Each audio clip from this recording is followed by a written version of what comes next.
Indian national Congress എന്നെ വലിയ ഒരു ഉത്തരവാദിത്തമാണ് ഏൽപ്പിച്ചിരിക്കുന്നത്. ഞാനിതിനോട് അഖിലേന്ത്യാ കോൺഗ്രസ് കമ്മിറ്റി നേതൃത്വത്തോട്, കോൺഗ്രസ് പ്രസിഡന്റിനോടും ശ്രീ രാഹുൽജിയോടും ഉൾപ്പെടെ എല്ലാവരോടും നന്ദി പറയുകയാണ്. എന്നെ ഇതിന് പ്രാപ്തമാക്കിയത് ഈ തെരഞ്ഞെടുപ്പിൽ കഠിനാധ്വാനം ചെയ്ത ലക്ഷക്കണക്കിന് UDF പ്രവർത്തകരും ടീം UDF ആയി നിന്ന ഞങ്ങളുടെ UDF നേതാക്കന്മാരുമാണ്.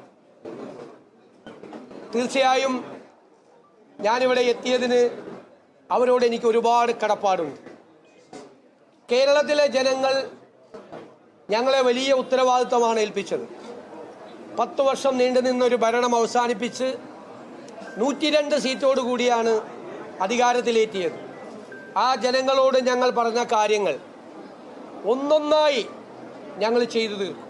കഠിനാധ്വാനം ചെയ്ത് പൂർണ്ണമായ അർപ്പണബോധത്തോടെ ജനങ്ങളുടെ ജീവിത നിലവാരം ഉയർത്താൻ, കേരളത്തെ മാറ്റിയെടുക്കാൻ, പുതിയ ഒരു കേരളത്തെ സൃഷ്ടിക്കാൻ, ഒരു പുതുയുഗത്തിന് തുടക്കമിടാൻ ഞങ്ങളെല്ലാവരും ചേർന്ന് കഠിനാധ്വാനം ചെയ്യും.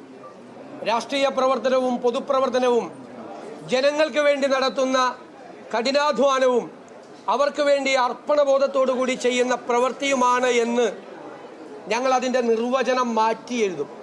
പൊതുപ്രവർത്തനത്തിൻ്റെയും രാഷ്ട്രീയ പ്രവർത്തനത്തിൻ്റെയും നിർവചനം അതായിരിക്കുമെന്ന് മാറ്റി എഴുതും. ഇതൊരു ദൈവികമായ നിയോഗമായി ഞാൻ കാണുന്നു. വ്യക്തിപരമായി കിട്ടിയ ഒരു കാര്യമായിട്ടല്ല കാണുന്നത്. അതിനെ സഹായിച്ച ഒരുപാട് ആളുകളുണ്ട്. ഈ വലിയ വിജയത്തിന് ഞങ്ങളെ സഹായിച്ചത്, ഏറ്റവും കൂടുതൽ സഹായിച്ചത് AICC ആണ്. ആ AICCയുടെ പ്രവർത്തനങ്ങളെല്ലാം കേരളത്തിൽ ഏകോപിപ്പിച്ച് നടത്തിയത് പ്രിയങ്കരനായ